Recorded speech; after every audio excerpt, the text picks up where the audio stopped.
Halo, selamat malam Bapak dan Ibu semuanya. Welcome back and welcome for the first time untuk beberapa Bapak Ibu ya to Brainfit Talk.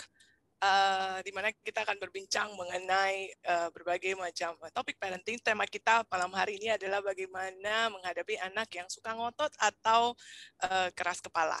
Ya, perkenalkan, saya adalah Nancy Peter, saya Master Trainer dan Brain Fitness Specialist dari Brainfit Indonesia. Bersama dengan saya malam hari ini, my partner, Mr. Irfan Waneta. Halo Mr. Irfan, selamat malam. Halo, selamat malam. Halo Mr. Irfan. Mr. Irfan juga seorang Master Trainer dan Brain Fitness Specialist di Brainfit Indonesia. Beliau juga adalah Center Manager di Brainfit Kebun Jeruk. Ya, Mr. Irfan, untuk malam hari ini kayaknya ada beberapa parents yang tentunya baru pertama kali join kita ya. So, sebelum kita mulai bincang-bincangnya kita sharing dulu introduction sedikit mengenai Brainfit Indonesia. Ya. Oke.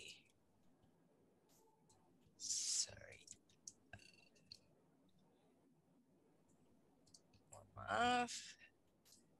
Ya. Oke. Kepada Bapak Ibu yang baru pertama kali hadir, perkenalkan kami Brainfit didirikan di Singapura pada tahun 2001. Kami bersyukur kami sudah bisa merayakan anniversary yang ke-20. Ya. Selain di Indonesia dan Singapura, Brainfit juga telah hadir di beberapa negara lain, dan selain Brainfit Centers, Brainfit juga punya kurikulum yang sengaja khusus diciptakan untuk bisa diintegrasikan dengan sekolah-sekolah. Saat ini ada lebih dari 50 sekolah yang menggunakan Brainfit kurikulum. Ya, Brainfit sendiri di Indonesia sudah 12 tahun, memasuki tahun ke-13. Ya. Saat ini ada 4 center kami di Jakarta, Brainfit Kelapa Gading, kemudian ada di Brainfit Kebun Jeruk, dan Brainfit Gading Serpong, dan ada satu di Bogor, ya 4 center. Dan kami spesialisasi di pelatihan otak, program pelatihan otak. Karena berdasarkan terobosan neuroscience, salah satu penemuan terobosan di ilmu neuroscience, ditemukan bahwa otak itu bisa diasah, ternyata seperti otot, bisa dikembangkan, dimaksimalkan kinerjanya. Ya, bahkan karena teknologi, maka para ahlinya menemukan di usia berapapun juga skill kita bisa diasah. Jadi saat ini Brainfit spesialisasinya di Brainfit Brain Training Program, dan kami berpartner dengan beberapa institusi mengadakan research, mengumpulkan data, dan juga menggunakan program mereka, dan kami bersyukur telah mendapatkan beberapa rekognisi. Program kami saat ini tersedia untuk usia 9 bulan dari Brainfit Baby, Brainfit Junior usia 3-6 tahun, dan Brainfit Scholar 7-18 tahun. Ya, itu sekilas mengenai Brainfit. Ya, dan oke, let's start our chat tonight. Ya, kepada Ibu Bapak, ini adalah talk show, jadi kita berbincang-bincang santai. Silakan sepanjang perbincangan kita, apabila Ibu Bapak ada pertanyaan, silakan bisa langsung diposting di Q&A section. Nanti kita ada Q&A session di mana kita akan memilih beberapa pertanyaan yang terkait dengan topik kita malam ini, dan kita akan jawab secara live. Ya. Oke, dan Mr. Irfan, kita introduce tamu kita, bukan tamu ya, tentunya our host juga partner yang selalu hadir di Brainfit Talk dengan kita, yaitu Miss Iren. Halo Miss Iren, senang sekali Miss Iren juga bisa hadir malam ini dengan kita. Halo semuanya, selamat malam, selamat datang di Brainfit Talks. Iya, selamat malam Miss Iren. Miss Iren adalah seorang Master Trainer di Brainfit Indonesia, seorang Certified Play Therapist, dan juga seorang Parenting Coach. Ya, glad you can join us Miss Iren. Hari ini kita bertiga, ya malam ini kita mau ngomongin mengenai anak yang suka ngotot dan keras kepala. Gimana menghadapinya nih Miss Iren dan Mr. Irfan? Kalau ngomong-ngomong soal keras kepala, definisi keras kepala itu, maksudnya ciri-ciri orang yang keras kepala itu apa ya? Apakah saya pikir berkemauan keras, kayaknya setiap kita juga pasti pernah berkemauan keras, ya nggak pengen sesuatu harus sampai terjadi, sampai dapat gitu ya. Apakah itu udah termasuk bisa dibilang seorang keras kepala ya? Apa ciri-cirinya ya? Miss Iren, coba. ciri-ciri anak yang keras kepala dengan berkemauan keras. Oh, jadi menurut saya sangat subjektif, ya nggak? Karena terms atau kata itu saking seringnya dipakai, keras kepala nih gitu ya. Akhirnya sekarang definisinya atau standarnya itu menjadi rancu atau bingung gitu. Sering kita harus mengakui bahwa begitu kita punya instruksi atau keinginan atau request yang kita perintahkan, kemudian orang lain itu tidak mau nurut, kita langsung bilang dia keras kepala. Ya nggak? I mean, we have to be honest with ourselves. Kita menggunakan istilah itu untuk melabel banyak orang di sekitar kita, melabel suami kita, melabel teman kita, sepupu, orang tua saya gitu. Saya juga bisa bilang mungkin papa saya tuh keras kepala. Ya nggak, sering banget kita menggunakan itu gitu. Jadi saya ingin pada malam hari ini kita coba mendudukkan terms keras kepala itu di perspektif yang benar dulu gitu ya. Ya, jadi khusus malam ini sebenarnya topik ini tuh mau membicarakan anak yang berkemauan keras atau strong will. Artinya dia bukan sekedar cuman apa ya, kalau namanya anak disuruh terus dia nggak langsung kerjakan gitu ya. Disuruh terus dia bilang dia nggak mau. Tetapi kemudian setelah diomongin lagi atau setelah dimarahin, setelah takut-takutin misalnya ya. Biasalah ibu-ibu. Setelah itu dia mau nurut, setelah itu dia mau lakuin gitu kan ya. Ya udahlah lakuin aja ya nggak, kita kan lakukan itu. Terus tapi setelah itu ya udah dia lakukan juga walaupun sambil marah-marah. Bukan itu case yang mau kita bahas malam hari ini. Case keras kepala yang ini nih yang kita mau bahas nih ekstrim. Artinya benar-benar strong will yang serius. Artinya gini, anaknya tuh sampai sering ngotot, ngambek, ngamuk-ngamuk kalau ada perubahan atau disuruh merubah sesuatu yang nggak menjadi kebiasaan dia misalnya. Yang rejection-nya dia itu ekstrim.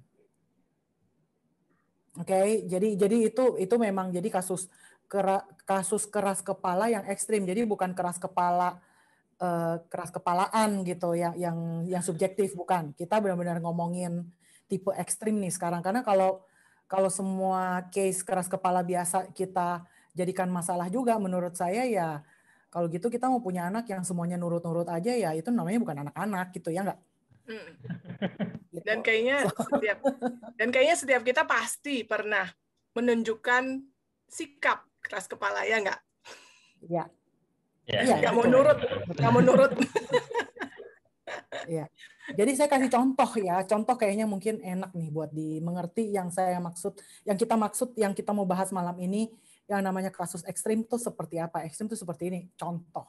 Anak umur 5 tahun, ya misalnya dia misbehave, terus sudah ditegur, misalnya dia ribut mainan deh sama adiknya nangis gitu, mamanya ngomel, mamanya marah gitu ya, terus dia ngotot, melawan balik misalnya, pelototin mamanya atau bahkan dia teriak gitu ya. Right? Karena dia nggak seneng ditegur ataupun dia harus ngalah. Dia teriak, dia ngamuk, dia nggak mau. Saking nggak bisa ditenangin misalnya, mamanya memberi punishment gitu misalnya. Coba kamu ke dapur aja sama Mbak. Dia akan ke dapur sama Mbak sampai malam dia tetap tidak mau masuk ke kamar tidurnya, dia stay di situ sama Mbaknya. Walaupun mamanya sudah datang, sudah bujuk, sudah minta maaf, sudah ini, sudah itu, dia tetap nggak mau, dia tetap lakukan itu. Nah, itu keras kepala yang ekstrim sebenarnya.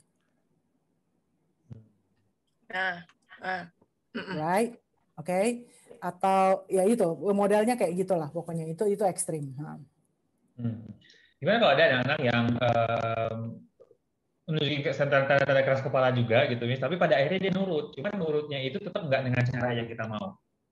Kayak misalnya tadi contohnya deh, anaknya akhirnya ke kamar tuh, akhirnya dia ke kamar sih. Cuma dia kamarnya itu, I want to bring my toys. Jadi dia ke kamar bawa mainan, padahal sebenarnya udah ada aturan nggak boleh bawa mainan gitu. Jadi kayaknya yang, ya deh gue ikutin deh, tapi tetap kayak stylenya dia istilahnya gitu. Itu termasuk keras kepala juga nggak? ya itu sebenarnya bisa dimaksud dengan kategori keras kepala. Cuman kan menurutku keras kepala ini kan ada spektrumnya ya. Misalnya kita kasih skala. Iya, iya. Pokoknya anything yang di atas 6 itu udah setengah mati deh, udah susah di-handle gitu ya nggak? Anything that is just okay 0 to 6 okay lah ya gitu. Right? Ya, Kalau misalnya masuk tempat tidur nggak boleh bawa mainan, tapi aku mau. Nah, terus eyel-eyelannya nih negosiasi eyel-eyelan, terus pakai drama-drama yang terjadi lama sekali gitu ya sampai akhirnya ketemu jalan keluarnya. Nah, itu di situ keras kepalanya tuh di situ. Ya, ada anak yang mungkin butuh ya dikasih tahu 2-3 menit, dia nangis-nangis sebentar, udah gitu ya. Tapi ada yang setengah jam, ada yang 2 jam, ada yang semalaman. Ya, ada sampai besoknya juga masih ngambek. Sampai besoknya juga masih ngambek. Iya. Mungkin buat para orang tua yang udah mulai hadir, itu boleh sharing kali ya pengalaman anaknya yang menurut orang tua keras kepala gitu. Jadi kita bisa lihat gitu se-ekstrim apa sih keras kepala anak. Tadi kata misalnya ada spektrumnya gitu ya. Jadi kita bisa ukur nih spektrum anak kita itu udah separah apa istilahnya gitu ya. Nah, mungkin sekarang saya mau bring up topik karena dari pengalaman kita sering konsultasi sama orang tua gitu ya. Misalnya kadang orang tua, ibu dan bapaknya punya perspektif yang berbeda-beda juga gitu. Ada orang tua yang melihat ya strong will itu adalah sebuah strength, justru sebuah kelebihan gitu. Karena nanti dia bakalan bisa ngotot gimana caranya supaya bisnisnya maju misalnya contohnya gitu kan. Nah, dalam pandangan Miss Iren dan Miss Nancy nih, strong will itu jadinya bisa dikategorikan ke dalam kelemahan kah atau justru malah jadi strength ya, Miss? Saya ya. Ya, misalnya dulu mungkin ya, boleh bisa. Dua-duanya. Jadi in every extreme weakness, di dalam setiap weakness yang ekstrim malah gitu ya, setiap extreme behavior atau habits atau personality yang ekstrim tapi dirasakan weakness, nggak bagus gitu, kurang baik gitu ya. Sebenarnya itu tugas, justru di situ lies the potential of strength. Mungkin saat ini nggak jadi strength, tapi itu bakalan justru tanda-tanda atau cikal bakal dari strength. Menarik. So if you want to spot anak ini, nanti kira-kira kekuatannya di mana ya gitu, nanti spesialisasinya di mana ya, nanti keunikan dia tuh di mana ya. Justru kita lihatnya dari perilaku-perilaku yang ekstrim atau yang agak annoying ya gitu, agak nggak biasa-biasanya, nggak average gitu loh, nggak kayak other kids pada umumnya. Justru keunikan dia di situ, dan disitulah maybe could lie a potential strength. Ya, that's interesting insight ya. Ya, jadi kayak strong will, orang-orang yang berkemauan keras tuh, ya gitu ya. Ya itu kan justru biasanya anak-anak strong will itu adalah anak-anak yang gini, ku tahu yang ku mau. Dia tahu apa yang dia mau, gitu ya. Kalau kita bandingkan dengan anak-anak pada umumnya, banyak yang itu ya, minggu lalu kita bahas, banyak anak yang bilang terserah, nggak tahu, terserah, susah mikir, susah ambil keputusan, dia bahkan nggak tahu dia maunya apa gitu ya. Tapi anak-anak strong will enggak. Anak strong will tuh langsung tahu apa yang dia mau dan apa yang dia nggak mau, apa yang dia nggak suka gitu. Itu sangat jelas.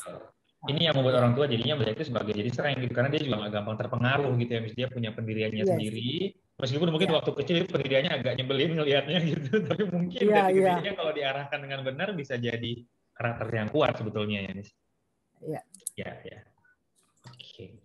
Saya suka itu dibalik ekstrim yang kelihatannya seperti kelemahan, yang ekstrim sebetulnya ada kekuatan. Ya. We just have to explore. Jadi itu kayak memberi tanda kepada kita untuk gali lagi di dalam ke situ. Ya, Miss, biasanya kita dengar parent bilang, Miss, anaknya dia keras kepala nih sama kayak papanya. Saya lebih sering dengarnya ibu yang bilang sama kayak papanya. Ya, atau bahkan ada yang dia keras banget, Miss, susah banget dibilanginnya. Kenapa ya, Miss? Padahal saya sama papanya tuh nggak gitu loh, gitu. Apa yang menyebabkan seorang anak itu punya karakter strong will ya, Miss? Apakah ada faktor genetik, turunan, ataukah karena pola asuh, lingkungan? Kalau menurut saya banyak ya, segala hal deh sebenarnya itu bisa saja karena memang temperamen dia, personality-nya dia memang begitu gitu ya. Tapi bisa juga disebabkan karena ada kekurangan atau kelemahan cognitive skills di situ. Ada milestone of development yang belum maksimal sehingga menyebabkan perilaku dia seperti itu. Jadi saya banyak loh, sering banget ketemu dengan anak-anak yang punya sensory issue. Ya, sensory issue itu biasanya terkesan seperti keras kepala. Padahal di balik itu cuman anak-anak ini tidak suka dengan perubahan karena mereka punya masalah sensori. Jadi misalnya ada perubahan tertentu bajunya yang biasanya dia pakai bahannya itu, terus hari ini tuh tiba-tiba berubah dan it affects karena dia punya masalah sensori, dia jadi nolak, nggak mau gitu. Jadi kalau anak-anak yang punya sensory issue biasanya dia mau makan, mau pakai, mau rutinitas dia maunya itu aja. Begitu dirubah ngamuk. Ya, sebenarnya itu bukan karena keras kepala. Tapi itu benar-benar brainnya, sensory issue-nya itu mereject dan merasa itu tidak aman, dia nggak suka, itu ganggu banget buat dia. Sehingga dia menunjukkan reaksi yang sangat keras gitu oleh orang-orang ditangkap sebagai keras kepala gitu, padahal sebenarnya itu kelemahan cognitive skills gitu, kelemahan bukan kognitif. Kalau sensori itu bukan cognitive skills ya, itu kelemahan adanya keterlambatan di dalam perkembangan atau gangguan dalam perkembangan gitu. Ya, jadi ada faktor karakter tentunya ada ya, maksudnya bawaan genetik pasti ada, tapi and actually kalau saya ingat sekarang dari pengalaman kita juga sebenarnya kebanyakan anak-anak yang orang tua bilang katanya anaknya keras kepala gitu, kita udah membuktikan bahwa ternyata dengan beberapa latihan-latihan otak, meningkat kemampuan otaknya, at least bisa berubah keras kepalanya tadi jadi lebih agak menurut, lebih open to things mungkin gitu ya, Miss. Ya. Iya, betul. Nah ini mungkin berkaitan dengan jadi kalau misalnya ada anak-anak yang kelihatannya keras kepala karena kemampuan otaknya gitu ya, Miss. Dan kita bisa tingkatkan kemampuan otaknya supaya jadinya dia nggak keras kepala lagi, or at least berkurang keras kepalanya gitu. Bisa kebalikannya juga nggak ya, Miss? Karena sekarang itu saya dapat banyak pertanyaan dari orang tua yang mungkin sekarang udah setahun lebih gitu, stuck di rumah, anak-anaknya nggak jarang keluar gitu, dan mungkin kurang stimulasi sensori atau motoriknya gitu. Itu justru yang dulunya kayaknya penurut gitu, sekarang malah jadi keras kepala. Itu memungkinkan nggak, Miss, terjadi kayak gitu ya? Bisa banget karena sensori kita ini, tubuh kita itu kan craves for stimulation ya. Nah, setelah kita dapat stimulasi, misalnya tubuh kita ini butuh bergerak. Nah, ternyata karena diam terlalu lama di rumah, adanya kebutuhan sensori dan kebutuhan for us untuk regulate itu jadi tidak tercukupi. Nah, begitu tidak tercukupi, ya udahlah, langsung dysregulated kan. Artinya all the systems, kemampuan untuk regulasi, kemampuan untuk fokus, kemampuan untuk behave, itu jadi nggak cukup gitu powernya, because of kebutuhan sensorinya tidak terpenuhi, kebutuhan gerak dan sensori dan lain-lainnya tidak terpenuhi gitu. Bisa banget terjadi seperti itu. Ya banget ya, Miss, ya, benar. Ya. How about kemudian bagaimana dengan pola asuh ya, misalnya mungkin belum sempat dibahas. Sebesar apa ya menurut Miss dan pola asuh itu mempengaruhi karakter anak ya? Saya pikir khusus buat strong will yang karakter ya, yang temperamen dan karakter. Itu tuh karena memang sudah anaknya punya temperamen atau personality itu. Memang dia sudah begitu gitu. Not necessarily itu karena pola asuh. Tetapi akhirnya mempengaruhi pola asuh. Kenapa? Karena tidak mudah menghadapi anak-anak yang strong will. Rasanya gini loh, orang tua tuh pengen nyayang, pengen deket sama anaknya. Tapi anak yang satu ini modelnya kayak begitu ya. Rasanya kayak pengen terus aja gitu. Gitu ya. Ada aja setiap hari yang dia ngotot, keras kepala, dia ngamuk. Jadi nih ya, bawaannya kayak pengen deket sama dia. Jadi itu juga sebenarnya menjadi hambatan buat orang tua to learn to be a good parents untuk dia. Itu adalah sebuah tantangan memang. Right? So I work a lot with parents yang punya anak strong will, and I see how, kenapa saya bilang not necessarily pola asuh dalam hal ini. Karena I really see bagaimana banyak banget couples, papanya, mamanya, and I see how perfect lah ya they are gitu, how they learn gitu. Tetapi tetap masih, karena memang anaknya ya strong will gitu. So what we need adalah skill. Gimana skill dan kekuatan dan bantuan. Gimana menghadapi yang model kayak gini gitu. Dan banyak sabar ya Miss ya, bukan banyak sabar. Besar hati. Wah, guys, both sama aja sih Miss ya, sabar dan besar hati ya. Actually nanti kayaknya kita di akhir akan bahas lebih jauh tuh Miss mengenai kemampuan otaknya ya Miss. Dan nanti tentunya ada bagian juga kita kasih ke tips kepada orang tua yang mungkin sudah menentukan bahwa anak saya itu memang purely strong will. Ada tips yang bisa kita bagikan, atau mungkin orang tua justru jadi penasaran, oh dia kemampuan otak seperti apa, nanti juga kita akan bahas. Gitu ya Miss. Mungkin sekarang kita launch polls dulu sebentar ya Miss Nancy ya. Ya, setelah itu kita ke Q&A karena sudah ada beberapa pertanyaan ya Mr. Irfan. Betul. Oke, baik. Sebelum kita masuk ke Q&A, kami akan launch poll.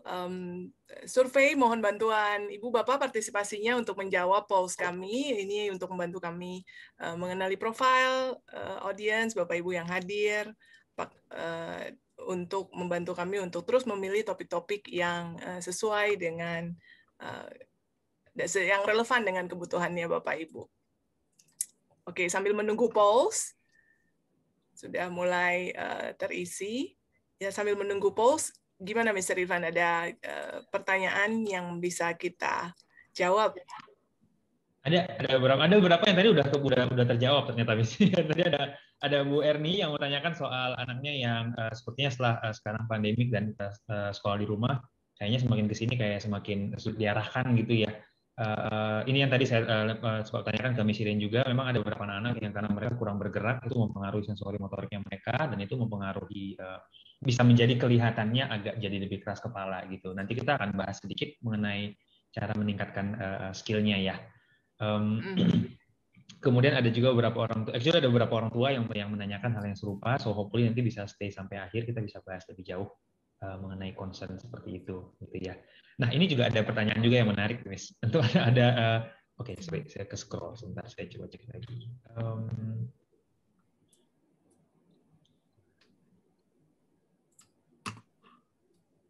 Anak-anak yang cenderungannya itu kayak misalnya di rumah gitu ya, misalnya membaca contohnya.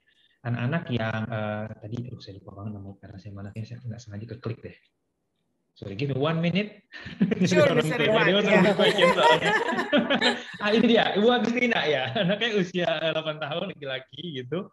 Kalau disuruh baca tentang pergi berenang, karena hal berenang itu dia kurang suka, jadi langsung menolak dengan bacaannya gitu, Miss. And I think ini saya langsung relate ke banyak pertanyaan orang tua yang juga sering kita terima gitu ya. Anak yang jadinya menolak untuk melakukan sesuatu karena mereka nggak suka dengan hal tersebut gitu loh, Miss. Do you think itu termasuk keras kepala nggak ya, Miss? Atau ada faktor lain ya di situ ya? Enggak, itu belum tentu keras kepala. Jadi keras kepala yang strong will. Jadi untuk tahu nih anak saya ini keras kepala versi subjektif saya, versi subjektif ibu-ibu.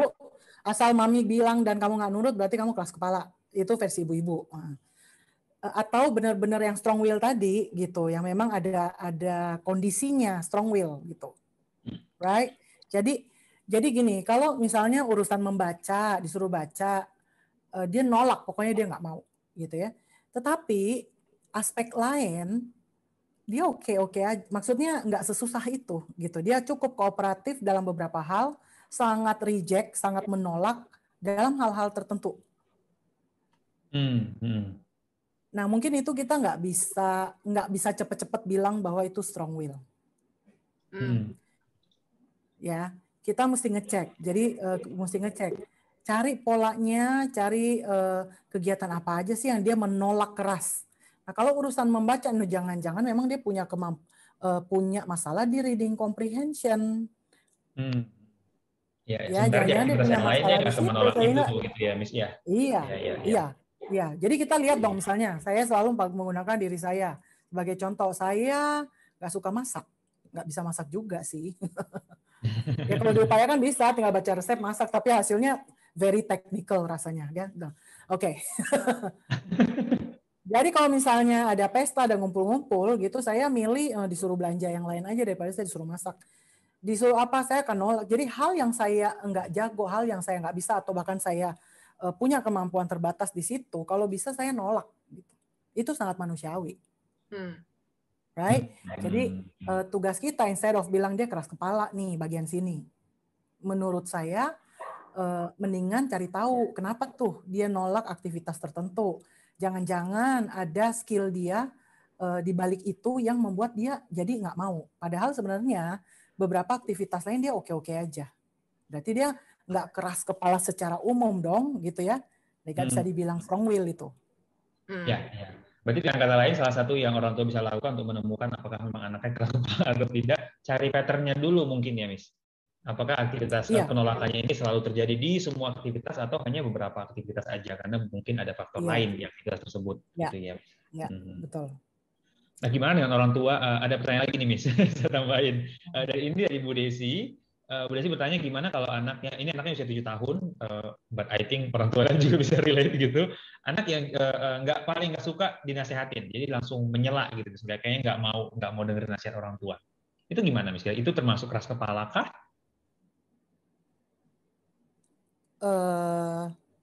Secara umum mungkin iya. Jadi kalau memang maksudnya asal dikasih nasihat dia langsung nolak, dia langsung nggak mau gitu ya. Dan itu terjadi consistently. Maksudnya ya memang patternnya begitu consistently. Oke, itu mungkin bisa masuk ke kategori strong will karena memang salah satu ciri-ciri strong will tuh adalah dia nggak suka diperintah, dia nggak suka disuruh, dia nggak suka ada apa ya, merasa lebih di otoritas. Jadi dia nggak suka sama perintah-perintah. Strong will itu butuh power. Gitu. Jadi begitu dinasehatin dia merasa itu yang paling dia tolak, justru itu yang paling dia nggak suka. Ya. Walaupun 7 tahun. Iya. Walaupun 7 tahun. Iya. Nah, satu lagi, Miss. Ini pertanyaannya bagus dan banyak nih orang tua yang menanyakan. I think along the same line. Jadi saya rangkum aja ya semua pertanyaannya. Ini berkaitan dengan usia, Miss. Di usia berapa sih kita sebut anak itu keras kepala atau strong will? Karena setahu saya juga memang ada beberapa usia tertentu yang memang secara milestone itu anaknya memang lagi belajar bilang enggak, istilahnya gitu. Semua dienggaknya gitu kan. Karena ada beberapa orang tua yang menanyakan anaknya masih usia 2 tahun, ada yang masih 1 tahun bahkan gitu kan, ada yang 4 tahun gitu. Ada nggak ya, Miss, kira-kira range yang bisa kita sarankan ke orang tua? Maksudnya kalau masih di bawah usia ini, ya nggak usah khawatir istilahnya gitu. Ada nggak ya yang bisa share? Oke. Ini saya baca research nih ya, dan saya ngikutin. Karena I work with lots of parents yang anaknya kasus strong will nih gitu.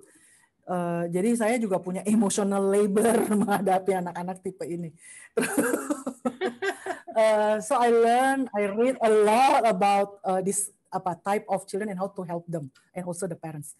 And then I learned bahwa yaitu kalau itu adalah traits atau temperamen atau personality, even in babies usia beberapa bulan aja biasa terlihat. You see, terlihatnya tuh gini. Either dia adalah baby yang cranky. Ya, jadi begitu di change rutinitasnya cranky. Diadakan perubahan dia nggak begitu mudah dirubah, kan biasa baby tuh ada rutinitasnya, ada rutins ya, jam makan, jam tidur, jam main gitu. And then at certain stage kadang-kadang atau ada situasi tertentu berubah, misalnya lagi pergi, jadi akhirnya dia nggak bisa tidur gitu misalnya. Terus nah dia rewelnya itu luar biasa, jadi bukan rewel yang biasa-biasa jadinya. Jadi terjadi rejection. Terus if you want to try something new, misalnya disapih gitu misalnya, atau ganti botol atau apapun, cranky-nya tuh terasa banget even in babies, katanya itu ciri-cirinya sih. Nah, ada lagi. Terus hati-hati dengan baby yang super calm, super tenang, nggak ada rewel, udah kayak boneka, Miss. Nggak ada rewel pokoknya gitu ya. Ternyata itu adalah ciri-ciri hyposensitive. Jadi because of hyposensitive, jadi daya tahannya dia ya terhadap tactile dan stimulasi dan lain-lain agak bebal, agak because of the hyposensitivity, right? Nah, jadinya dia nggak rewel karena dia nggak banyak berasa apa-apa. But because of that juga, the system itu nggak begitu sensitif terhadap whatever you say, whatever you do, whatever happens, dia dablek aja pokoknya. Dan itu sehingga bisa menyebabkan terjadi dia strong will, jadi kayak it doesn't care gitu. Tapi mungkin berasanya nanti gitu ya, mungkin like 4, 5 years nanti kalau udah gedenya. Ya. Udah gede, yes. Itu kalau memang adalah temperamen atau tipenya, how to spot a strong will baby yang nantinya akan jadi strong will toddlers yang nantinya akan jadi strong will child gitu. Yes, thank you, Miss. So hopefully nanti tadi buat orang tua yang udah mulai kepikiran gitu, oh ternyata anaknya mungkin strong will, nanti ada bagian di mana kita share tips ya. So mungkin kita cek dulu. Kita ada tips dan strategi. Ya. Mungkin cek pulse-nya dulu ya, Miss Nancy. Iya. Terima kasih. Ini pulse-nya sudah 87%. Misi, terima kasih partisipasinya. Bapak Ibu, kita end polling dulu supaya kita bisa move on dan saya share result-nya. Ini dia hasilnya. Ya, terima kasih partisipasinya Bapak Ibu. Oke. Baik. Ya, terima kasih pertanyaannya. Wah, pertanyaan masih ada banyak lagi nih ya. Kayaknya sudah sudah mau menanyakan bagaimana cara menghadapinya. Tadi kita sudah bahas membicarakan mengenai ciri-cirinya, lebih banyak ke ciri-ciri ya untuk mengenali yang strong will karena karakter, temperamen, atau yang dikarenakan mungkin ada sensory issue seperti yang tadi Miss Iren share ya. Nah, kita tahu pada dasarnya tadi a strong will child ya akan tumbuh menjadi strong will individual, strong will adult ya. Nggak bisa kita ubah temperamen dasarnya, pastinya kita perlu hadapin dan kita perlu responi. Untuk parents yang dapat, saya suka pakai quoting Miss Iren bilang kalau dapat strong parents yang dapat strong will child itu dapat jackpot ya, dapat jackpot, diberikan kepercayaan untuk membesarkan anak yang strong will secara temperamen. Tips apa yang kita bisa bagikan ke parents nih? Mungkin mulai dari Miss Iren. Oh ya. My advice to parents ya. Kalau strong will yang karena karakteristik dan personality temperamen, remember bahwa strong will itu nggak jelek loh. Ya, itu is a potential strength yang perlu diarahkan. Cuman memang nggak mudah karena dia kayak kita tuh kayak dapat sesuatu yang agak sulit nih. Kalau misalnya saya bagi-bagi puzzle ya, kebetulan dapatnya ke tangan Anda adalah puzzle yang paling sulit. Oke. Nah, kalau parents nggak tahu ini, saya banyak sekali lihat parents yang merasa bersalah. Dan itu tadi, merasa saya pola asuhnya salah ya. Saya tuh salah di mana? Where did I do wrong? Right? Apa saya terlalu keras, Miss? Apa saya begini, Miss? Apa ya? Kenapa? And a lot of self-blame. And self-guilt. Dan itu nggak nolong. Right? Okay, so my first advice to parents adalah if you have and receive a strong will, dapat jackpot, right? Learn, belajar. Ini gimana nih cara menghandle tipe yang seperti ini? Because you are trusted, dipercayakan Tuhan dengan anak dengan karakteristik yang ya lumayan PR, tetapi that is because then you can learn a lot dari situ, gitu. Dan ingat ya, kembali lagi, strong will ini kalau diarahkan dengan benar, they will become leaders gitu kan. Orang yang ku tahu, yang ku mau, orang yang punya kemauan keras, kalau aku mau sesuatu harus ini gitu kan. Kita tinggal equip dia dengan banyak-banyak aktifkan empatinya. Dan another skill yang harus kita equip, and then jadi gitu. Nantinya ngomongnya kayak gampang. Gedenya pakai acara nangis darah gitu. You make it sound You make it sound easy, Miss. Nantinya gitu kan, gini aja. Nantinya hebat. Start with the right mindset dulu. Yes. Cuman memang ya gedenya mesti pakai emotional labor. Tipsnya tadi lebih ke awareness buat parents jadinya ya, Miss ya. Awareness, yes. If you get one of one of that. Don't blame yourself, ya. It's bukan salah pola asuh, bukan, gitu ya. Kalau strong will ya strong will, ya. And then yang kedua, kalau udah dengan emotional labor-nya, dengan guilt-nya and shame, kadang-kadang shame, malu. Anak aku kalau lagi pertemuan keluarga, Miss, aduh aku malunya gitu. Soalnya dia tuh sikapnya kayak begitu, aku jadi dipikir nggak ngajarin anak gitu kan misalnya. So memang dia banyak bikin malu juga gitu kan because of that. After you're done with that, sing-singkan lengan baju dan belajar. Belajar untuk gimana nih triknya, strateginya, menghadapinya gimana. So that bisa menggali potensinya. Oke, ya. Baik. So, it starts with self-awareness. Lalu mungkin juga ini ya, misalnya saya biasa dengar, kalau bukan parents yang maksudnya jadinya jatuh ke mindset atau self guilt blame, ini kita salah asuh apa ya gitu ya, or the other way, biasanya the other end, saya biasanya dengar parents jadinya karena membaca ini anak keras sekali nih kalau nggak dikerasin lagi juga gitu, nanti jadinya gimana gitu. Jadi keras dilawan dengan, maksudnya mau dijinakkan gitu dengan keras juga. What are your thoughts on that, Miss Irene? Apakah itu membantu pola asuh yang jadinya lebih keras juga gitu supaya ini anak harus ngikutin, nurut gitu, belajar untuk nurut. Nggak bisa semau. That's why if you don't understand bahwa ini tipe 1 ini strong will, hadapinnya harus dengan cara apa, maka kita bereaksi normal. Yaitu reaksi normal itu apa? Ya keras dilawan dengan keras. Right? Kemudian kita jadi reaktif, kemudian anak ini jadi selalu always push our button, selalu membuat kita marah, kesal, jengkel, selalu dia dimarahin juga. Now, let's see and put yourself sebagai anak ini. Apa sih di dalam pikiran dia? Gitu. Emang dia ngotot dong, emang dia punya kemauan keras, dia juga pengen menentukan, dia pengen nurut, dia pengen diikutin maunya, pokoknya dia pengen ini, pengen itu, pengen ini. Ketika dia ngomong, dia dibilang keras kepala, dia nggak dapat apa yang dia mau, kecuali pada saat dia ngamuk, dan itu pun setelah itu dia dihukum. Dan itu terjadi setiap hari. Dia juga bingung gimana caranya jadi anak yang baik gitu. Karena I cannot gitu, right?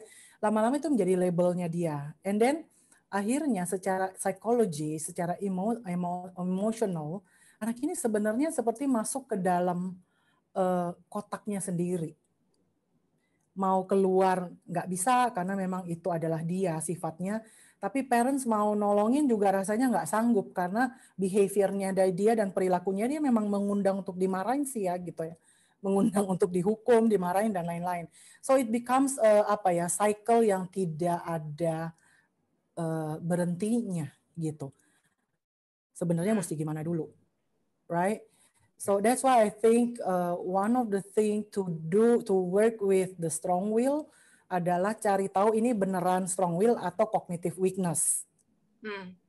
Kalau cognitive weakness, gampang, tinggal dilatih, ditingkatkan kemampuannya yang kurang-kurang itu, behaviornya pasti berubah. Tapi kalau ini adalah personality, then please stop the cycle of perang drama terjadi setiap hari sama dia gitu ya. Drama air mata gitu, mamanya nangis, dianya nangis dan lain-lain karena sama-sama kesel, sama-sama keras. That cycle has to stop. Ya, menghadapinya. Aduh, itu kan ada maksudku ini tips cepat aja ya karena sebenarnya parenting coaching panjang gitu. Kayaknya topik webinar terpisah ya, Miss ya.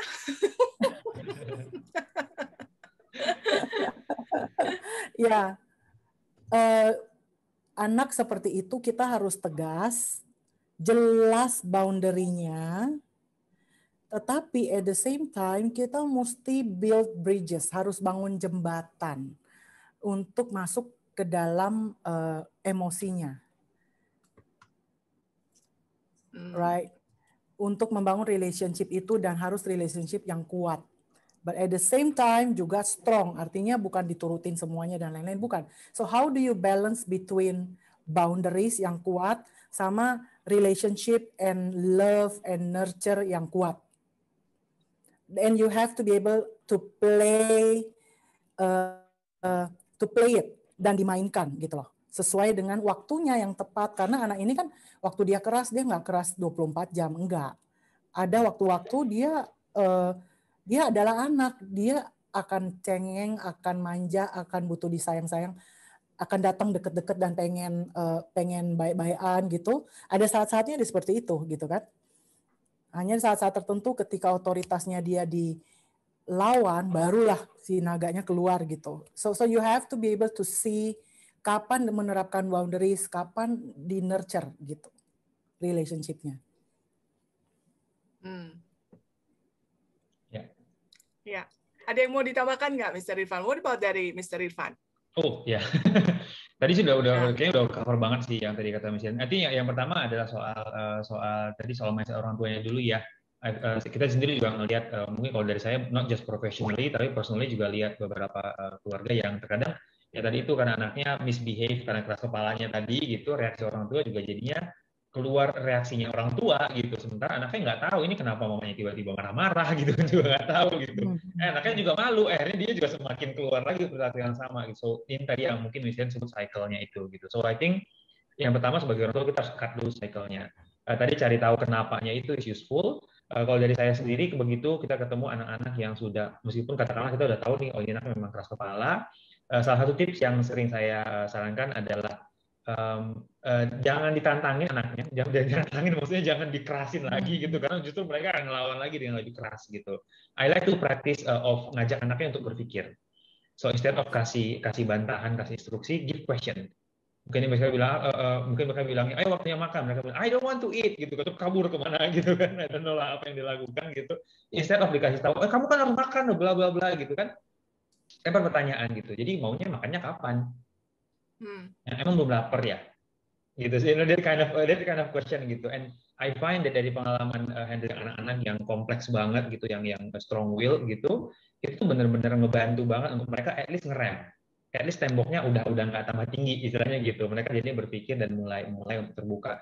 Mungkin mereka akan bilang, well later lah gitu, in 1 hour gitu misalnya gitu kan. Oke, shall I remind you again in 1 hour. Nanti kita ingetin lagi ya, 1 jam lagi misalnya gitu. Atau misalnya di kelas mereka nggak mau ngelakuin aktivitas tertentu, for whatever reason, the first thing adalah tanya dulu. Gitu. And I think sebagai orang tua juga ketika kita praktis habit of asking question instead of maksain kehendaknya kita, we can find the common ground yang tadi kata Miss Ira. Gitu. Anak-anak itu nggak ada yang bandel gitu, nggak ada. They have their own mind. And actually it's good that mereka punya pemikiran mereka sendiri itu, nggak cuma ikut-ikutan teman, ikut-ikutan orang tua gitu kan. Tapi ketika mereka ngeluarin pemikirannya itu dengan cara yang keras gitu, coba ditanya deh kenapa gitu, dan figure out dan bantu mereka untuk berpikir bahwa ya papa mama tahu kamu tuh punya kemauan sendiri, tapi tahu nggak bahwa ada cara lain loh untuk ngeluarin itu. Help dan bantu mereka untuk melihat itu gitu. So itu saran yang selama ini saya coba terapin ke murid-murid yang saya handle sendiri atau ke orang tua juga, and it seems like it helps gitu. So maybe bisa coba.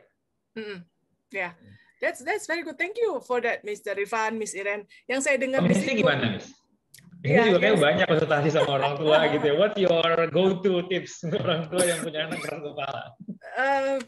Sama dari mindset ya, awareness dan betul banget, saya setuju banget dari pengalaman cerita dengan dengar ceritanya dari parents dan pengalamannya parents juga, yang pasti kalau udah strong will di semakin dikerasin karena itu reaktifnya kita ya, pengennya nggak boleh ya, I'm the parents gitu kan, otoritas itu nggak membantu sih. Karena yang saya dengar yang tadi Miss Iren sampaikan juga, ke anak yang benar temperamennya strong will, mereka terlihat seperti membantah gitu ya, terlihat seperti berdebat, itu bukan karena mereka mau membantah, tapi itu keinginan ini ya, Miss ya, betul nggak Miss?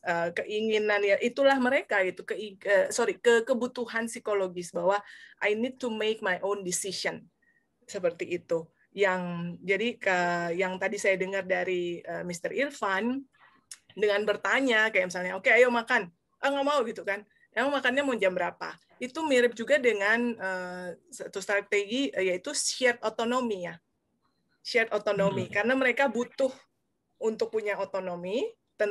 Nah, salah satu strategi yang Bapak Ibu bisa terapkan yaitu tergantung lihat case-nya dan usianya gitu. Kasih dia pilihan. Seperti itu, mau makannya jam berapa? Itu kan dengan kita bertanya, jadinya dia berasa kayak, oh, saya punya power untuk make my own decision seperti itu. Kayak misalnya, ayo pakai baju, ayo mandi sekarang gitu kan, nggak mau gitu kan.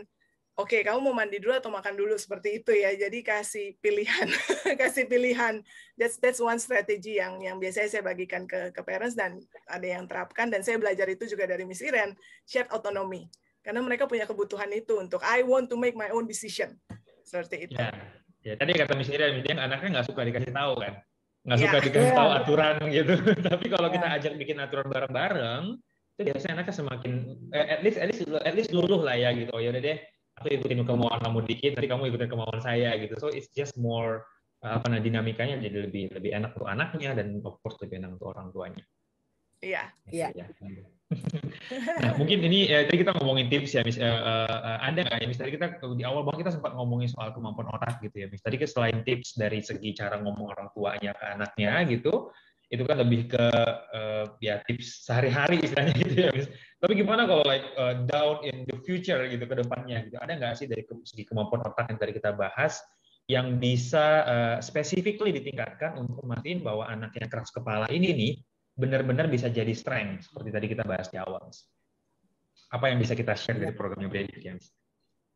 Oke. Kalau tadi, so I think first of all, ini sistematis. Biasanya if a parents come to me dan bilang anak saya begini-begini ini dan saya pikir ini mungkin strong will, ya kan? Nah, tetapi saya kan nggak tahu, nggak yakin pasti apa sih strong will atau karena ada cognitive weakness gitu. So first of all, I try to eliminate sebelum mulai coachingnya, mulai kita bikin strategi, mulai kita coba menerapkan beberapa cara dan lain-lain supaya caranya atau intervensinya tepat. First of all, kita harus tahu dengan pasti ini cognitive weakness atau ini personality, right? So to know cognitive weakness, gampang ada alat tesnya. Kita tes, kita assessment kognitif. Biasanya ciri-ciri anak yang kayak kaku, ngotot, keras kepala, susah akan perubahan, ngamuk kalau ada, susah regulasi emosi kalau ada perubahan. Biasanya di hasil assessment-nya itu akan terlihat weakness in some areas, kurang lebih cognitive flexibility. Ya, jadi kemudian bisa terjadi weakness in area yang namanya growth mindset-nya. Jadi anaknya agak fixed mindset. Kalau udah maunya itu kemudian dia pikir kalau dia nggak bisa berubah, dia nggak bisa bagus, ya enggak, pokoknya enggak gitu ya, agak-agak fix di situ, right? And that is mindset, right? Probably ada sensory issue, ya, dan beberapa aspek kognitif lainnya mungkin kalau udah fix mindset, terus skill-skill lainnya lemah, dia tambah lagi nggak mau berusaha, nggak mau nyoba ini, nggak mau nyoba itu. Kalau parentsnya minta, dia pokoknya ngotot aja nggak mau gitu. So terkesan seperti ngotot dan keras kepala dan dia akan menunjukkan rejection yang kuat banget itu kalau kognitif. So what we can do kalau itu ternyata stand out to be ada cognitive weakness, assessment, kemudian train itu bisa dilatih. Ya, neuroscience research mengatakan neuroplasticity, the brain can change. Kalau kita identify ada weakness, misalnya memori lemah, memori bisa dilatih. Fokus lemah, fokus bisa dilatih. Apalagi cognitive flexibility lemah, bisa dilatih gitu ya. Dan setelah dilatih after some time, biasanya kita mulai melihat, skillnya mulai naik, behavior, perilaku mulai berubah gitu. So it can be done with that. Nah, saya nggak bisa menjelaskan how to train, what happened. Tapi saya cuma mau mengundang ibu-ibu sekalian bagi yang mau tahu tentang program brain training, atau assessment ya. Silakan hadir di brain ini, assessmentnya seperti ini. Jadi detail-detail skillnya nanti akan ketahuan yang mana yang merah, yang mana yang area yang weak, yang mana yang kuat secara visual, auditory, fokus, cognitive flexibility, speed dan lain-lain. silakan hadir di BrainFit online information session. Daftar di sini, boleh save, boleh foto. Dalam nanti hadir di situ, Anda akan dapat gift certificate jika ingin assessment atau join program.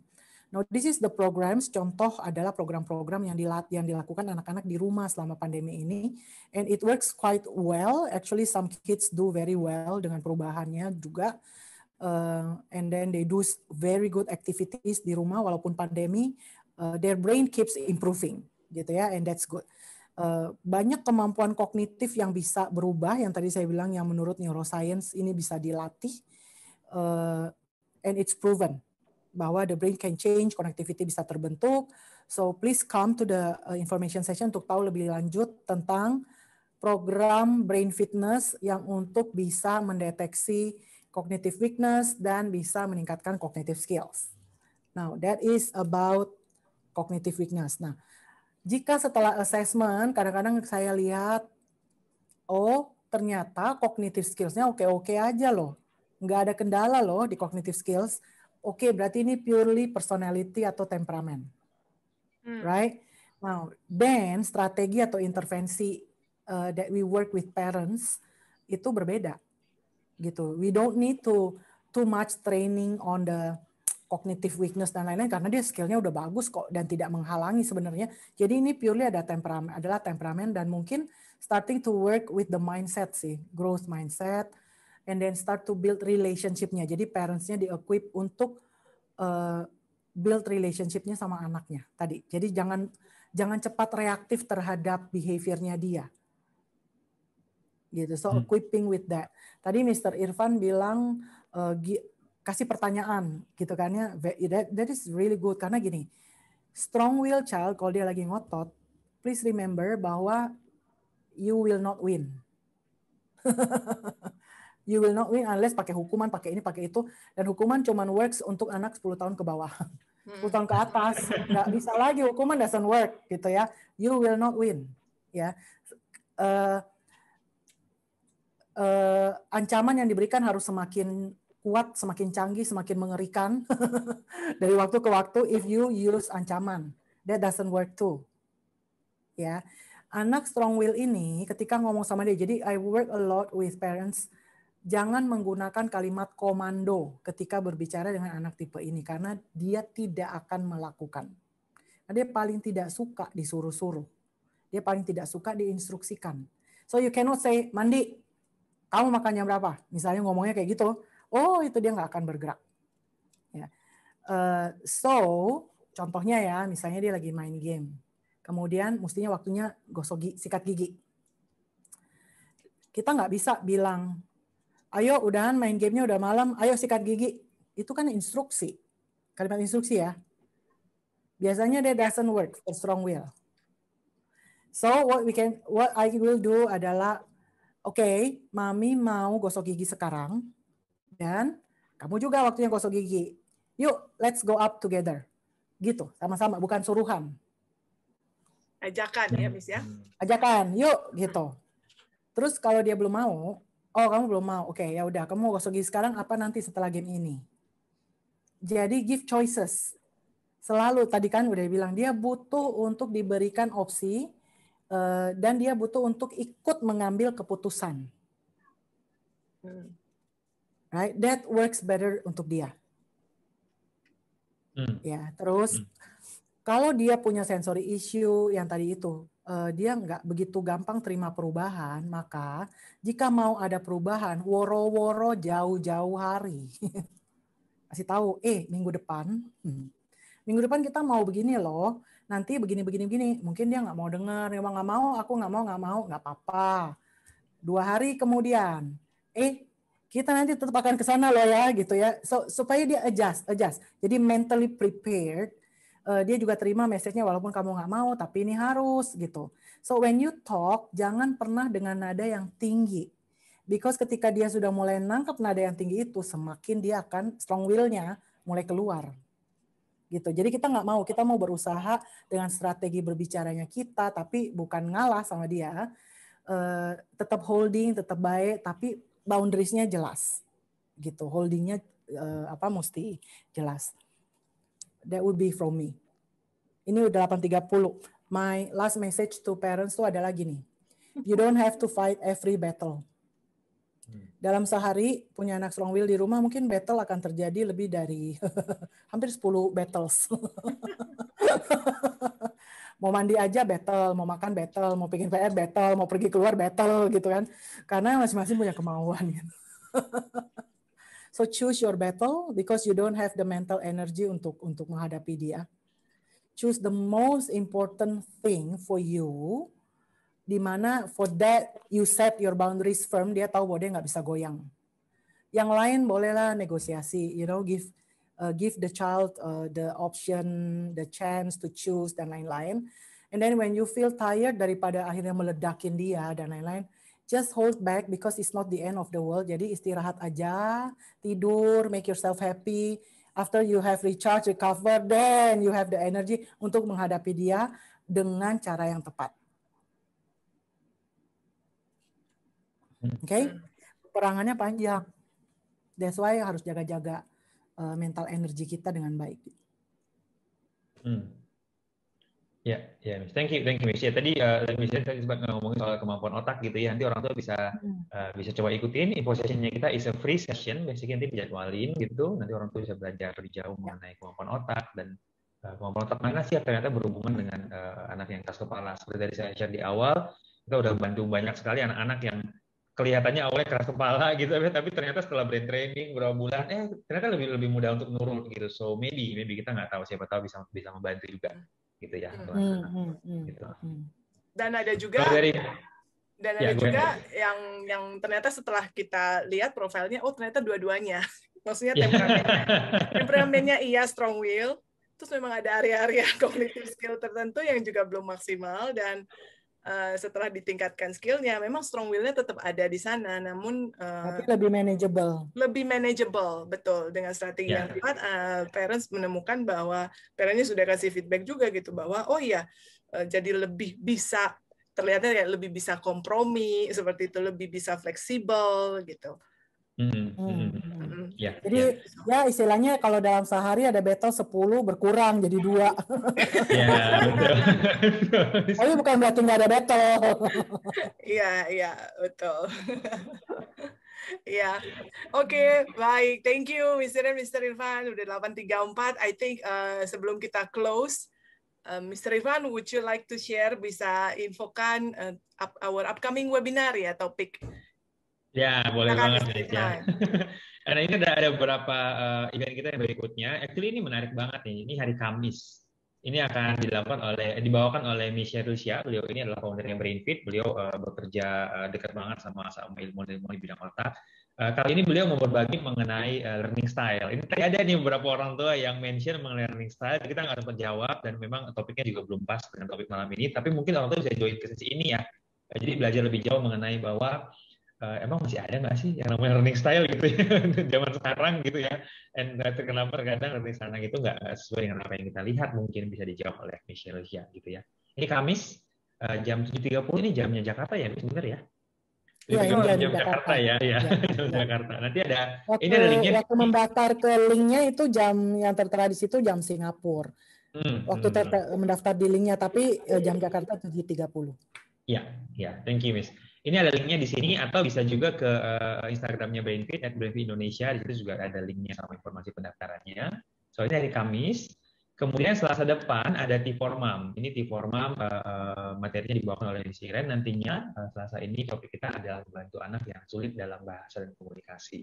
Ini seperti biasa di 7.30. Kemudian Selasa berikutnya lagi tanggal 29 Juni kita ada BrainFit Talk lagi. Kali ini topiknya adalah melatih anak yang dalam tanda kutip malas berpikir. Gitu ya. Ini adalah topik kita yang akan datang, Miss Nancy. I see. Kita ngobrol-ngobrol lagi. Ya. Ya. Thank you, Mr. Irfan. Udah sharing topik kita yang upcoming webinar. Oke, so ini masih banyak banget loh pertanyaannya, pengen banget semua dijawab, tapi kayaknya waktunya nggak cukup gitu. Hopefully tadi waktu pertanyaan kita jawab, kita coba menjawab pertanyaannya se-broad mungkin gitu ya, supaya pertanyaan yang mirip juga terjawab gitu.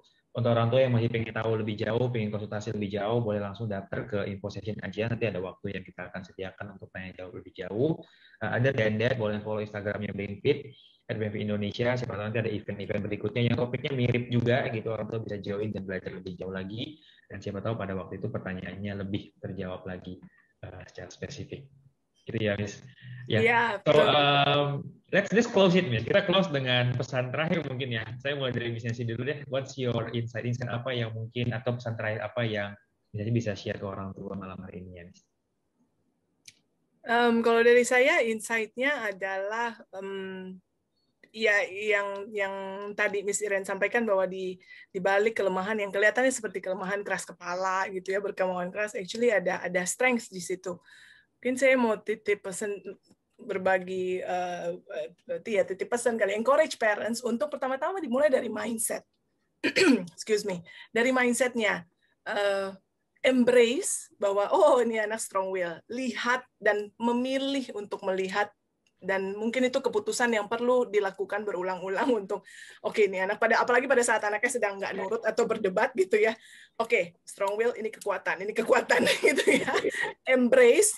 I think itu akan bisa membantu Bapak Ibu dalam menghadapinya gitu, bahwa jadi gimana ya, karena ini kekuatan, gimana jadi kita yang tetap terus belajar gimana menghadapinya supaya ini benar-benar terasa menjadi sebuah kekuatan gitu. Karena kalau kita melihatnya sebagai aduh ini anak keras kepala banget sih misalnya gitu ya, susah banget sih gitu, kalau kita mindsetnya tanpa kita sadari ya seperti itu, maka dalam menghadapinya juga kayaknya lebih emotionally drain ya. Itu sih kalau dari saya, Mr. Irfan.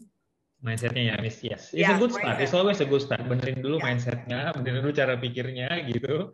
Jadi fight-nya juga lebih terarah gitu ya, Miss. Ya. Kalau dari Miss Iren gimana, Miss? Any last message, Miss? Miss Iren sedang mati lampu di sana. Mati di sini. Oh no. Ini menarik sekali. Nggak apa-apa ya, menarik sekali. Gelap-gelapan. Are you okay looking at me?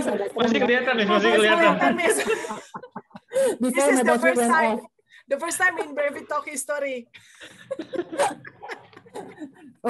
Basically I'll just say bahwa jangan melabel ya. Kita hari ini boleh ngomongin anak ngotot, keras kepala, tipe strong will, ini itu gitu. Itu hanya untuk membantu kita memahami. Tapi jangan pernah di depan anaknya ever we mention kamu keras kepala. Ya, kamu memang tipe strong will. Jangan, right? Mereka adalah anak seperti anak-anak lainnya dengan keunikannya. Be thankful for their uniqueness, right? Kemudian pokoknya hadapi aja dan pelajari dan belajar. Bagaimana cara menghadapinya, because they are a blessing, right? Tipe anak seperti ini ataupun tipe-tipe lainnya. So jangan pernah melabel dan menggunakan sebutan-sebutan untuk menyebut mereka apalagi di depan mereka gitu. Ya, aku dibantu oleh Miss. Ya. Oke, kalau dari saya kasih closer message juga ya. Tadi dengar Miss Iren share, dengan Miss share sama tadi apa yang kita bahas juga. Terus ada banyak pertanyaan dari orang tua gitu ya. Mungkin kalau saya boleh kasih pesan terakhir, mungkin always look at the bigger picture ya mungkin ya. Tadi kita kalau mulai dari awal juga kita ngomongin soal apakah anak saya keras kepala atau ada faktor lain. Kayaknya terkadang kita melihatnya terlalu sempit. Jadi kelihatannya kali ini tuh anaknya ngelawan, berarti dia suka keras kepala. Kebetulan kemarin juga ngelawan juga, berarti dia memang keras kepala. Tanpa kita lihat the bigger picture-nya, mungkin itu karena kemampuan otaknya yang tadi kita bahas gitu ya. Mungkin karena skenario-nya aja yang khusus aktivitas tersebutnya nggak suka, jadi lebih keras kelihatannya gitu. So look at the bigger picture. Begitu pula dengan tadi tips yang kita bahas gitu. Tadi kita bahas soal tips, kemudian ada orang tua yang bertanya kembali, gimana kalau kita kasih pertanyaan, anaknya jawabnya nggak tahu gitu ya. Ada tadi orang tua yang bertanya juga ketika misalnya sampaikan bahwa kita pilih battle kita, ada orang tua yang kemudian bertanya gimana kalau anaknya gangguin terus, misalnya atau diamin juga gangguin terus gitu. I think strategi apapun yang orang tua dapat dari sesi ini, baik itu tips, baik itu mau coba brain training, apapun itu, it takes time. So again, look at the bigger picture. Kalau orang tua mau terapin tadi share autonomy, kalau orang tua mau terapin boundaries, orang tua mau terapin lebih sabar atau apapun itu, it also takes time. So again, look at the bigger picture-nya. gitu. And of course, finally ke depannya kalau kita ngomong soal masa depan, tadi kata misalnya itu bisa jadi strength, bisa jadi weakness. Again itu juga ngomongin soal big picture-nya gitu. So I think that will be my summary-nya ya. So look at the bigger picture. Karena kita itu bukan one or the other gitu. They're such a complex human being gitu. Whatever they do right now itu belum tentu that's who they are. Always look at the bigger picture. Iya, betul banget. Setuju banget. Mesinnya sudah kembali ya, Miss. Sudah nyala ya. Mesinnya sudah kembali. Untung mati lampunya sebentar aja, Miss. Mati lampu yang sangat singkat, Mas. Ya. I think that's a spotlight barusan. Iya, benar banget. Thank you for that, Mr. Irfan. Ya, perlu waktu dan perlu konsisten ya. Konsistensi, betul banget. Segala strategi yang tadi kita bahas, kalau mau diterapin, always remember that it takes time. Ya. Gitu ya. Mungkin itu aja kali dulu ya, Miss. Kita udah banyak banget tadi, udah sejam lebih gitu. Hopefully apapun tadi yang kita share, orang tua bisa dapat sesuatu yang bisa diterapkan segera gitu. Untuk orang tua yang pengen tahu lebih jauh lagi, kita masih akan terus ngadain event-event seperti ini. Follow kita di Instagramnya @BrainFit Indonesia, join kita di BrainFit Info Session, and again hopefully apapun yang orang tua tangkap gitu informasi malam hari ini bisa berguna dan equipping kita menjadi orang tua yang lebih baik lagi. Iya, betul banget Mr. Irfan. Ya, thank you. Thank you semuanya. Terima kasih sudah join kami. Selamat malam. Selamat malam, selamat beristirahat.